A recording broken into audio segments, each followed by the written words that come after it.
کیونکہ ہم تو پہ تڑاک والے ہیں، اینٹ کا جواب پتھر سے دینے والے ہیں۔ آج کے انسانوں کی شان ہے کہ کہتے ہیں ہم گالی کا جواب گولی سے دیتے ہیں۔ اب ذرا دیکھو کس کے امتی ہو کہ یہ کہنا تمہیں زیبا دیتا ہے؟ یہودی تاجر اللہ کے نبی کی خدمت میں آیا اور آ کے یہ کہتا ہے کہ آپ تو بہت سخی واقع ہوئے ہیں، لوگ حاتم تائی کو بھول گئے، اب تو محمد مصطفیٰ کے چرچے ہیں صلی اللہ علیہ وسلم۔ کوئی بھوکا آئے تو کھا کے جائے، ننگا آئے تو پہن کے جائے، لنگر جاری ہے مدینہ میں۔ لیکن کبھی ایسا بھی ہوتا ہے کہ بھوکے بہت ہوتے ہیں اور آپ کے پاس ان کو کھلانے کو زیادہ غلہ نہیں ہوتا، آپ پریشان ہوتے ہیں۔ کبھی ایسا موقع آ جائے تو آپ مجھے یاد کرنا، میں مدینے کی منڈی کا سب سے بڑا تاجر ہوں، جتنا غلہ ہو مجھ سے لے لینا اور جب آپ کے پاس قیمت ہو دے دینا۔ مزر کا قبیلہ غالباً آیا، بڑا قبیلہ، سب پریشان حال۔ آپ نے صحابہ سے پوچھا بھائی کسی کے گھر میں کچھ ہے؟ نہیں۔ ازواج مطہرات؟ نہیں۔ مال غنیمت میں کھلیان میں کچھ ہے؟ کہا نہیں۔ تو کیا کریں؟ کہا اس یہودی کو بلاؤ، وہ خود آیا تھا۔ آپ نے بلایا، معاملہ طے کیا، غلہ آ گیا، پکا، لوگوں نے کھایا، اپنے تھیلوں میں بھرا، استینوں میں بھرا، گرہیں لگائیں اور پھر چلے گئے۔ اللہ کے نبی بہت خوش ہوئے۔ اب دیکھو ایک زمانے کے بعد وہ یہودی آتا ہے اور آگے کیا کرتا ہے؟ اخذ بمجمع ثوب رسول اللہ، آگے اس نے اللہ کے نبی کا گریبان پکڑا۔ نبیوں کے سردار کا گریبان یہودی کے ہاتھ میں ہے۔ مجمع کے سامنے عمر رضی اللہ عنہ موجود ہیں اور وہ تانا دے رہا ہے، یا بنی ہاشم، اے ہاشم کی اولادو، تم بہت ٹال مٹول کرتے ہو، ادِ حقی یا محمد، اے محمد صلی اللہ علیہ وسلم میرا قرض ادا کرو۔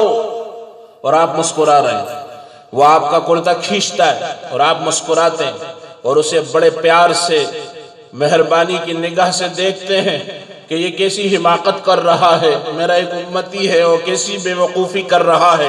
حضرت عمر نے غصے میں کہا اگر اللہ کے نبی کی موجودگی کا خیال نہ ہوتا میں تیری گردن اڑا دیتا۔ اللہ کے نبی نے فرمایا وغیر ذالک یا عمر، اے عمر ہمیں تم سے اس کے علاوہ کی امید ہو، تم محمد مصطفیٰ صلی اللہ علیہ وسلم کے صحبت یافتہ ہو، تمہیں چاہیے کہ تم مجھ سے کہو کہ نبی جی جب قرض لیا کریں تو وقت پہ ادا کیا کریں، اور اس سے کہو کہ جب تم قرض دیا کرو تو نرمی سے وصولی کیا کرو، اور اے یہودی سنو جو تاریخ طے ہوئی تھی ادائیگی کی اس میں ابھی 3 روز باقی ہیں، تمہیں غلط فہمی ہوئی ہے، اپنا کھاتا نکال کے دیکھ لو، لیکن الحمدللہ کھجوروں کی فصل آ گئی ہے اور ہمیں بھی قرضدار رہنا پسند نہیں، جا کے اپنا قرضہ بے باک کرو۔ اور حضرت عمر کو پورا حساب سمجھایا کہ جا کر اب تم اپنے ہاتھوں سے اس کی کھجوریں دو۔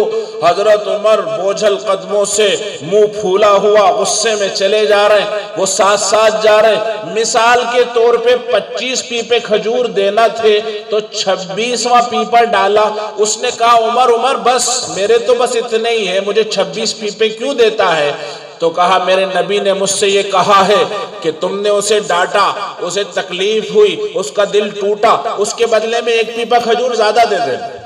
اس نے کہا عمر کیا تم مجھے جانتے ہو؟ یہ تو غصے میں ہی تھے، نہیں جانتا، میں تجھے جان کے کیا کروں گا اتنا بدتمیز آدمی؟ کہا میں زید ابن ثنا ہوں۔ حضرت عمر کے پیروں کے تلے سے زمین کھسک گئی، اچھل کے کہا زید ابن ثنا، یہودیوں کا اتنا بڑا عالم، مدینے کا اتنا بڑا تاجر، اسے اتنی بھی تمیز نہیں کہ کسی سردار سے بات کرو تو کیسے کی جاتی؟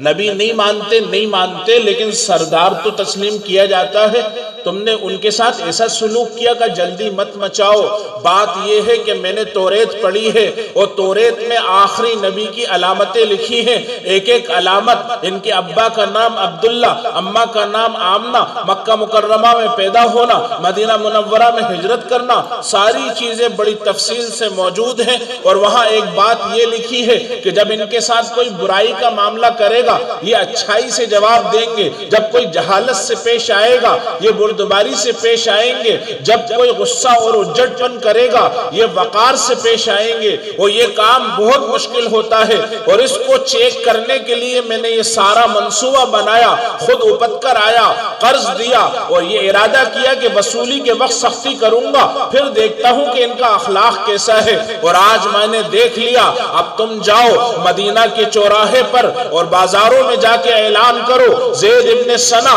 یا مدینے کی منڈی کا بڑا تاجر، زید ابن سنا یہودیوں کا سب سے بڑا عالم، آج سے محمد مصطفیٰ کے غلاموں میں سے ایک غلام ہے، اشہد ان لا الہ الا اللہ و اشہد